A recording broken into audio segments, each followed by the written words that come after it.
about the CCA's Economics Outlook for the Americas event 2013. I don't know how many people out there noticed last week the the Community of Latin American Caribbean Countries European Union Summit. Some of you would know me, I'm Michael Harvey, President of the Canadian Council for the Americas. Those of you who know me are probably saying Michael's a former diplomat and thinking about another stupid, boring summit. The summit that was in Santiago last week was actually quite interesting, I thought, from a few angles. The most interesting thing from my perspective was that you had sort of a Latin America meeting with Europe, and Latin America was doing better than Europe, and that was very obvious in the whole setup of the summit. The Inter-American Development Bank announced last week that they expect 3.5% growth for the region this year. They had just reduced that by 0.1%, and they reduced it because Latin America will be affected by economic difficulties in other parts of the country, in other parts of the world, sorry. Again, a very different thing from traditional summits. We saw a lot of confidence among the Latin American countries, even a certain amount of sort of cockiness. We've seen that a little bit in Canada too recently. Maybe it's the human thing where you see other people doing badly and it makes you think that you're somehow smarter because you're not doing as badly as others. But you saw a lot of confidence among the Latin American countries. The summit was in Santiago, which is sort of obviously this modern, very well organized city and a country that's moving forward. The mantle of leader of the community of Latin American and Caribbean countries was handed over to Raul Castro, which shows that there's definite nuances. Parts of the hemisphere moving forward very quickly, and parts of the hemisphere seem to be stuck in time. There was the whole show around the letter that was read supposedly from Hugo Chavez, which was maybe written by him and maybe not. What's going on in Venezuela is not certain at all. Lots of nuances at the summit, and what we've brought out today is a group of people who can talk about nuance with you, who can discuss the industries of the region, who can discuss the countries of the region. You have your program, so you have little mini bios of everybody, so I'm not going to bore you with full bios. We've got Jonathan Hausman, who's Vice President of Alternative Investments and Fixed Income Emerging Markets at the Heritage Pension Plan. We've got Rob Almeida, one of the founding managing partners of Portland Private Equity. John Price went from Miami last night, Managing Director, America's Market Intelligence. And Eduardo Suarez, who's a Director at Scotiabank, Senior Currency Strategist in charge of Latin America. So we've got the people that you need to understand what's going on in the region. I'm going to ask 6 questions, and we're going to have, for each question, we're going to have a lead presenter and then a commenter. The lead presenter will speak 5 to 7 minutes. The commenter will speak 2 to 3 minutes. I'm not going to time people all that carefully, but brevity is the order of the day. No Hugo Chavez type answers that go on for hours and hours and hours. And that way we'll have tons of time for you to ask questions from the floor after our 6 questions. We'll be handing around the microphone for that. And Jonathan has to leave after a couple questions, so I'm going to front load his responsibilities this morning, having him as the lead commenter right off the bat. Mexico has been enjoying great growth over the past few years. Robert Kaplan has referred to the revenge of geography, whereby Mexico's proximity to the U.S. is once again giving it a big competitive advantage over China. There's a new president from an old party, the PRI. Is Enrique Peña Nieto a pre-reformer or a pre-dinosaur? Can he balance economic growth and social pressures? Will the energy sector open up? So the question is, what can we expect from Mexico? And our lead is Jonathan Hausman. Thank you very much, Michael. I do apologize, I do have to go, but I do have time, I think, to address a couple of things. And first of all, I'd like to address Mexico. I have always referred to Mexico in the past as a country that equally disappointed optimists and pessimists. And now it's disappointing only the pessimists.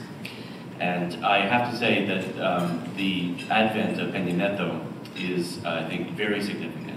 I think Mexico finally has arrived at a point where 2 things that were always in separate form have come together. There was a desire for reform in the PAN for the last 12 years without the capacity or the apparatus to deliver it, whereas the PRI always had the capacity to deliver and never did before. Now, there is a capacity to deliver and something of a desire, and those 2 things have come together in the administration of Peña Nieto. What am I referring to specifically? I'm referring to the ability that 29 governors and the majority in the House, if not in the Senate, provides a government in Mexico. It's a system that is highly reliant upon your majority or lack of majority. But more than that, also critically, the number of governors that you could bring to the table. Why do I say this? Is because the two things that Mexico requires, as everyone probably knows, is fiscal reform and energy reform. On fiscal reform, without having the municipal-federal relationship solidified through a common party, won't happen. It can now. What does that mean? It means that we will probably see over the next 3 years quite significant momentum in reform on the fiscal side. The most important development will be something that even the United States is incapable of producing with its paragon of liberal democracy, and that is a VAT. Mexico needs a VAT. Without a VAT, it cannot actually have a sustainable fiscal future. It will have a VAT.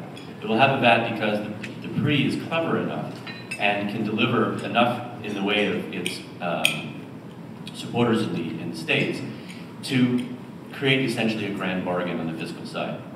On the one hand, the government will get, finally, a stable source of consumption tax income. On the other hand, the party will be able to deliver to its faithful and to the broader population something that it has lacked, which is a comprehensive social safety net. Now, there is a social safety net in Mexico, but it's entirely balkanized. Depending if you're a private worker or work in the public sector, you can go to one hospital, you go to the other hospital. What they're essentially going to do is create efficiencies through the provision of a unified system. And that unified system is the price of admission, if you will, of a VAT. I actually think it can work. And I think that the government is talented enough, its cabinet strong enough, which is in comparison to the previous government, to actually deliver such a thing. The second thing is energy reform. Energy reform, the sacred cow, if you will, in Mexico, I think will be a more nuanced and more gently implemented thing. And it will not happen directly.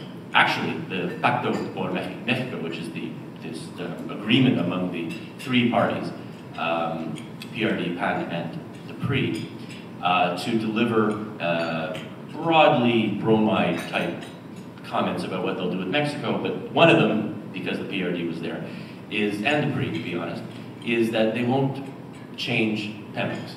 They won't change the constitutional protections of the oil endowment of Mexico, essentially a sacred trust, to use a overwrought Canadian term.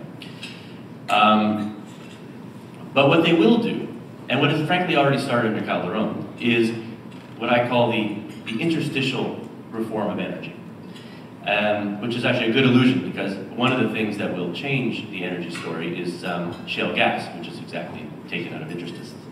So how is that to be? Essentially, if you look very carefully at the way that the references to Pemex and to the oil endowment in Mexico are drafted in the Constitution, you can actually find many ways to worm your way into some liberalization of the energy business. And it starts with gas. So you will see slowly gas, both exploration but also distribution, begin to have essentially private and foreign investors, and that will start almost immediately. As well, there is the same shale gas vein that runs through the United States, runs through Mexico.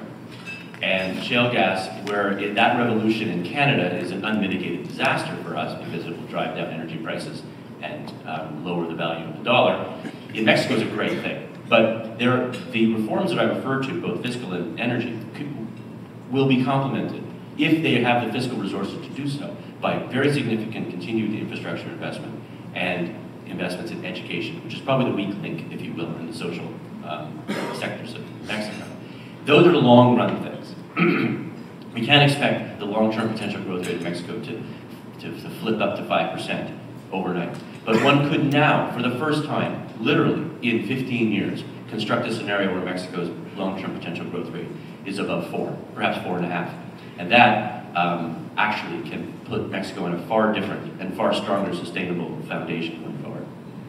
People in Mexico have, for many years, longingly looked back at a time they used to call the desarrollo estabilizador, the development, the stable development phase. That is when the country really developed as a manufacturer. But since then, people jokingly say that the country is stuck in estancamiento estabilizador, so stable stagnation. And they seem to be a country that could have good fiscal numbers. It was resilient to prices, but it could not grow. So there's no path through which it could develop. And that seemed to be driven by tons of taboos within society that locked the capacity to push through the reforms. And strangely, since Peña Nieto took over, the whole psychology of the country seems to have shifted. He was very pragmatic in how he created the Pacto for Mexico, because he got the whole parties to go on board with it, and through the campaign and the months following from it, there was a huge marketing effort where they were talking about reforms, and they managed to get the PRD and the PAN to go on board with it, with the fortune that the PRD split and the blocking phase of it, the Morena left. And so we seem to be able to suddenly get reforms through. So much so that in September the labor reform was approved. It was a law that had not been able to be changed in 30 years. And suddenly it was changed, and people just took it for granted because the outlook for the other ones is so positive. That was followed with taking on the strongest union in the Americas, the Mexican Teachers Union, which is a union that goes well over 1 million people. And they took it on and kept on rolling. But even this week, I think things improved even further. People appear to have shifted away from the taboo of blocking reforms and are so much on board with them that the Pacto for Mexico previously included the PAN, the PRI, and the PRD. But just this week, we had the Teachers Union, which was just given a big blow by the Pacto for Mexico, asked to form alliances with the PRI. So it is no longer who's going to pay the political cost of reforms, but who's going to pay the political cost of not being on board with them. And I think that's reflected in the parties that were previously not in the Pacto for Mexico now wanted to be on board. I think that reflects a big shift in the country's psychology.